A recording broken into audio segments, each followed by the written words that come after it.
İdare iyi Allah iyilik versin. Şuradasınız. Amin. Evleriniz hasarlı. Yıkıldı.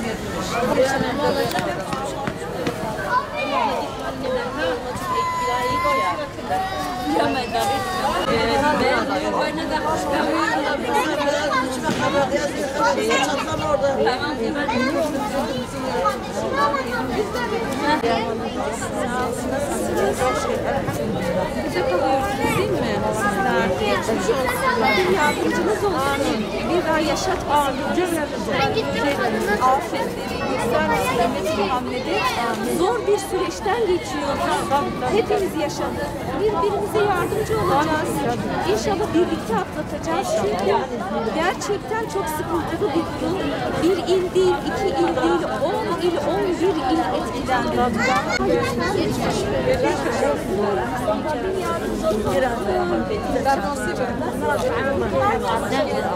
Anneniz, durumlar nasıl?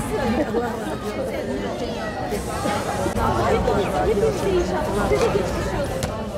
Rabbim yardımcımız olsun. Mehmet Muhammed yardımcımız. Ama buraya bakacağız. Çocuklarınız nasıl?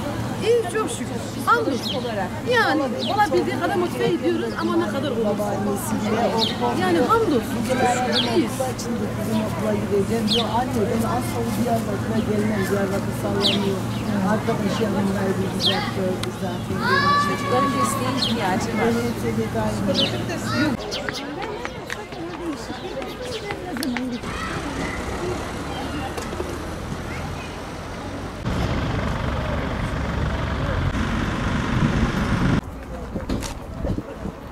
Geçelim diyorum. İmzalar birikiyor.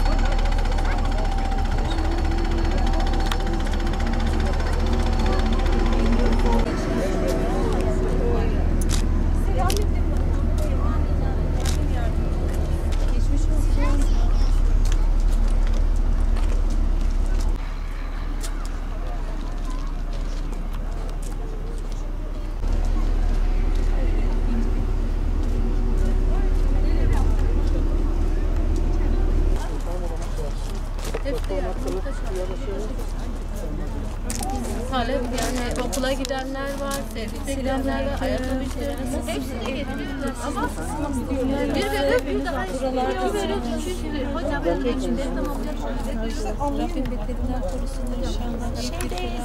Gerçekten ihtiyaç sahibi olanlara yetişiyoruz.